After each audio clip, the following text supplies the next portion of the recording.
நம்ம வந்து இன்னைக்கு கோவில்ல ஒரு முக்கியமான ஒரு ஷூட்டிங்காக வந்திருக்கோம். எல்லாருக்கும் அந்த வாய்ப்பு கிடைக்காது. நிறைய பேர் நிறைய வீடியோஸ் எடுத்து போடுறாங்க.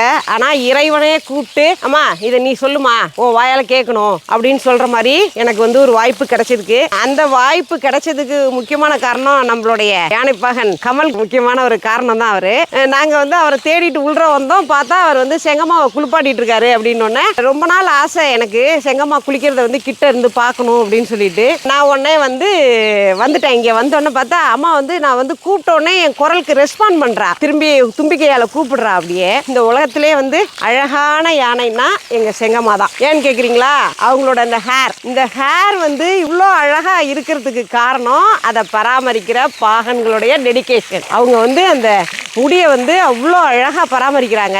எனக்கு வந்து அதை கையை போட்டு இப்படி வந்து அலசி விடணும்னு எனக்கு ரொம்ப ஆசை. இருங்க அதையும் செய்யலாம்னு சொல்லியிருக்காரு. அவங்க தலைமுடியை வந்து நம்ம அலசி விடுவோம். இப்போ எங்கள் செங்கம்மாவுக்கு வந்து உலகம் பூரா ரசிகர்கள் இருக்காங்க. உலகம் பூரா இந்த உலகத்தில் பாப்கட் செங்கமலம் அப்படின்னு சொன்னால் தெரியாதவங்களே கிடையாது. நிறைய பேருக்கு தெரியும். நானும் செங்கம்மா பக்கத்தில் நின்று ஒரு வீடியோ போட்டு நானும் ரொம்ப ஃபேமஸ் ஆகிட்டேங்க. இப்போ கூட ஒருத்தர் உள்ள வர்றோம். ஒருத்தர் கேட்டு போகிறாரு, நீங்கள் இந்த யானை கூட நின்று வீடியோ போட்டிங்களே நீங்கள் தானே அப்படின்னு சொல்லிட்டு கேட்டுட்டு போகிறாரு.